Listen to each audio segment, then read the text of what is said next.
So Brad Underwood and the Illini are making some defensive tweaks on that side of the ball. Shout out to Derek Piper over at 24/7 Sports. Always does great stuff with the Illini.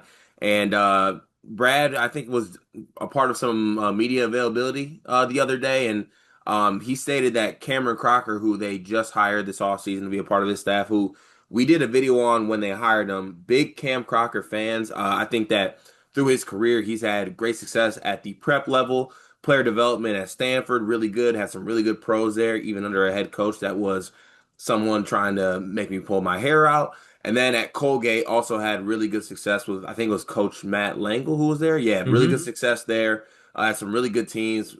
Very successful team in the Patriot League. Made some NCAA tournaments. Had some good games there. So in any regard, Cam Crocker was hired onto the staff, and yesterday Brad Underwood said that Camryn Crocker will now serve as the defensive coordinator with the expectation that he will bring some different ideas to the table. Now, we can take whichever way we want on this angle, but the last two seasons, whether it's because personnel or because of just maybe some things and some philosophies on the defensive side of the ball, the Illini have kind of been defensive optional, right? I think in 2023 they were 80th in KenPom defensive efficiency. Last year better, 40th, but still not the best. And now going into this season, they are bringing in guys, and I think they have a set of personnel that I necessarily wouldn't contribute to being like defensive stoppers, right? I think Kylan Boswell is a really good on-ball defender, versatile, strong. He can be really good. Outside of that, Big T is 7 foot, but he's not necessarily this rim protector. Stojakovic and other guys kind of that are going to be on the wing are not really known. Petrovic is not really a defender either necessarily. So, I kind of see the angle that Brad's taking with this. And look, Cam Crocker was part on staff of some really good defenses at Colgate that I'll let you speak on a little bit. But the thing that sticks out to me is the bring some different ideas to the table, right? We Mhm. talk about this all the time. Brad Underwood is the king of pivots. This defense and this team is not necessarily on paper supposed to be the best defensive team. So you need to have something that is conducive to the personnel that you have.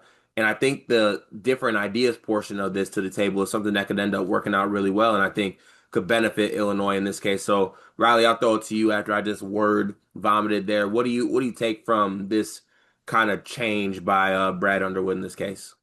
Yeah, I think it's creative for sure. I don't know how much it'll actually change things. I want to kind of see it before I believe it.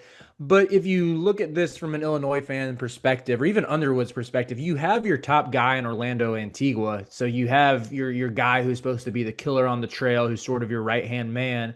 And I think it's a wise idea to take a swing on a guy coming from the Patriot League to be that third or fourth assistant, especially when you look at some of the numbers of Colgate the past 3 years. So last year they definitely slipped. They didn't win the Patriot League for the first time in probably a decade. American won it instead, but previous 2 years, they ran through that league and had really good defenses. In 2024, in particular, if you just look at the adjusted defensive efficiency numbers in league play, they ranked number one in the Patriot League, and the gap between them and number two was greater than that of the gap between number two and number seven. So they were far and away the best defense in that league 2 years ago.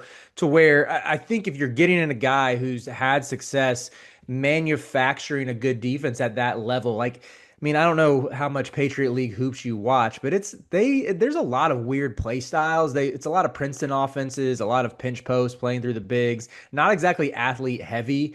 And I think if you can maximize a group of guys who aren't necessarily the most physically gifted, you should be able to do the same when you're moving up to the power conference level. And like you said at the top, they need the help because I don't really think of Big T as a defensive minded guy. Maybe there's another level for him to ascend, just another year older, another year of experience.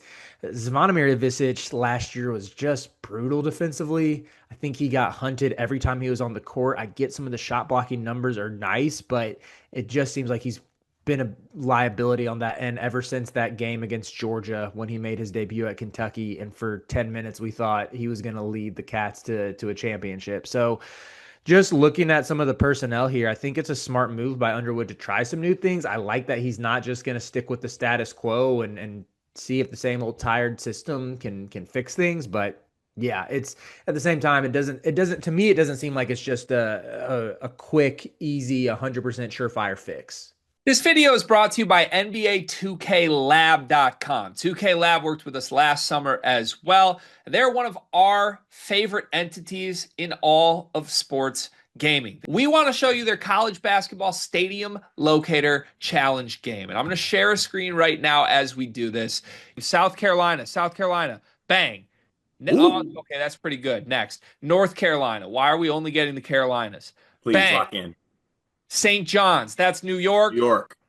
Bang. Where's New Jersey? We're on fire. Colorado. I actually don't know what state Colorado is. It's in Colorado. There's a state of Is that Colorado. this one? It's to the right of Phoenix.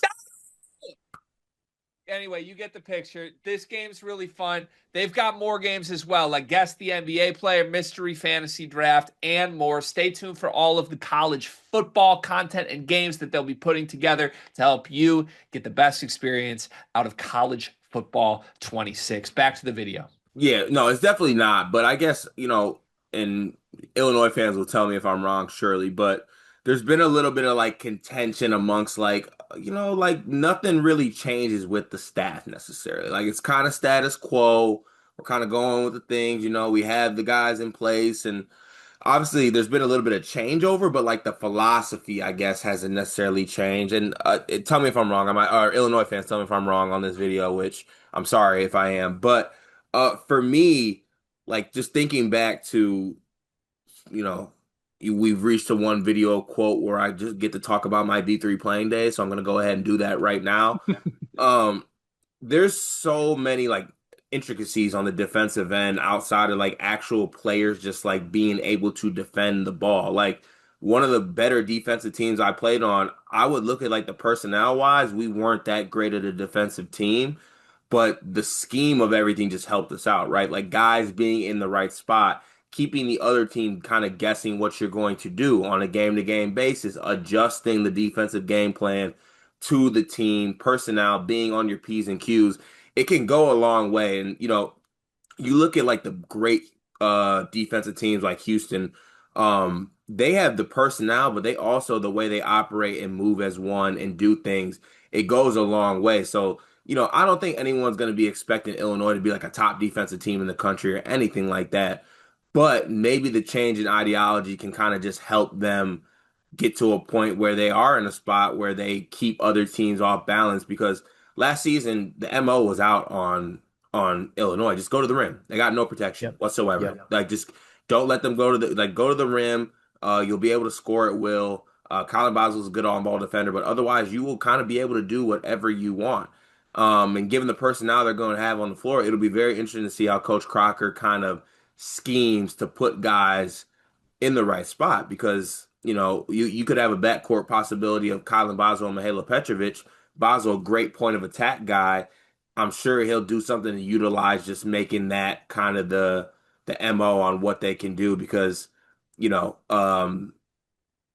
I don't know necessarily if they're going to feel good about funneling guys to Big T. And I mean, shit, maybe one of Coach Crocker's things too is that he looks at Big T and he's like, you know what? We can do something with you. You're 7 foot. And I wouldn't even say that Big T's an awful defender. I don't even think his instincts are that bad. I just think that maybe like a combination of just like kind of his makeup as a basketball player and maybe how he approaches the defensive end kind of makes him lack on that end. So maybe it's a mindset change for him that can get him to that point. But in any regard, you gotta at least respect the fact that Coach Underwood's trying something, right? And Hmm. if it works, good on him.